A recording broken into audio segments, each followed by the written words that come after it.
there, creepy peeps. So it is movie review time again. This week I saw The Pyramid. Movie is about a father-daughter archaeological team being followed by a small documentary crew because they have discovered a pyramid, a three-sided pyramid, which is weird in case the pyramids of Giza have four sides. Anyways, they find a three-sided pyramid, and it's like in the movie verse, it's like the biggest archaeological find ever. Of course, they enter the pyramid at some point in the movie and creepy shit happens. The film is directed by Gregory Levasseur, who is known for P2, The Hills Have Eyes, and Mirrors. Have you seen any of those? Same director. That's about where my positivity on this movie ends, because this movie was kind of crap. Like, I quite liked The Hills Have Eyes and P2. I enjoyed those. This one, it was good for a laugh. I feel like, just prepare yourself. This might be a really mean movie review, because it was not good. To be honest, completely though, I wasn't expecting a lot, because it kind of looked like The Descent a little bit. It reminded me of The Descent, at least the trailers did, and I wasn't really that fond of that movie. And it also kind of seems like an As Above, So Below ripoff. The general plot of the movie obviously is like, it's this father and daughter's life's work, like they're archaeologists, it's their life's work. It could completely change what they thought about the history of Egypt and everything, so when they go in and weird things start happening, they're still kind of holding on to, like, this is a great find and blah, blah, blah. So it was basically As Above, So Below, just in another country, essentially. I thought the story had potential. Might have been a little too soon after As Above, So Below. I think it still would have seemed like a ripoff. I just don't think that this movie was executed well. The dialogue sucked. The dialogue absolutely sucked. It was terrible, and the acting was just as bad. And Dennis O'Hare from American Horror Story was in this movie. Obviously, he was kind of the best one out of the main 5 characters that get stuck in the pyramid. Obviously, he was the best one. It still wasn't that great, and I honestly believe it had a lot to do with the writing, because every character had just lines that were complete shit. It was really bad. I think it was really bad writing. James Buckley was actually in it, and I think he was also one of the better of the really bad actors in it. I don't know if anyone out there has seen The Inbetweeners. If it's still on Netflix, go watch it because it's so funny. He was kind of the comedy relief. He plays the cameraman of the documentary film crew. I thought he was really funny. That might be because I've seen The Inbetweeners though, and his sense of humor in this film is kind of the same as his character in The Inbetweeners. So I was laughing a lot at his lines, because it might just be because I was thinking about that show. So our main character, played by Ashley Hinshaw, I am so sorry to her because she was the worst. It was just, I tried, I know this is like this is a bad thing to say, like, I don't judge, but let me list all these terrible, really mean things about you. I really try not to judge, because I am not an actress by any means, and I know that I would definitely not do any better than the worst actor out there, for sure. I know I can't do that, but it was just bad. It was bad. Again, I don't think it was completely the actor's fault. I feel like a lot of it was really bad writing.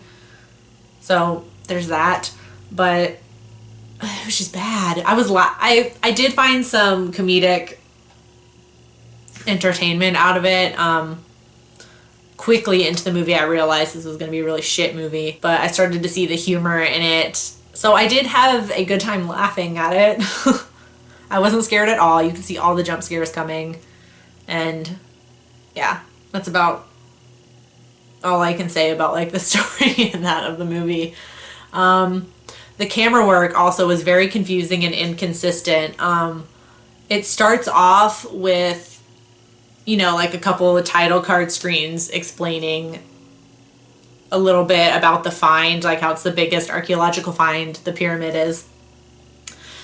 And, you know, a documentary crew went out there to film it, and here's the footage. So you're assuming, okay, this is going to be POV handheld camera. So it starts off that way, but then they start mixing POV and third person omniscient camera, and it gets really confusing because the third person omniscient camera is clearly handheld. Like, it's not on a tripod, a dolly, it's not on anything. Like, somebody's holding a camera, but you see all the characters on screen. So it gets really, really confusing, especially when characters start moving and stuff. You're not sure if this is the cameraman's camera. You're not sure if it's one of the archaeologist's cameras. And it's just really, really confusing, and it kind of disorients you for a little bit because it looks the same, because it's clearly being handheld no matter what.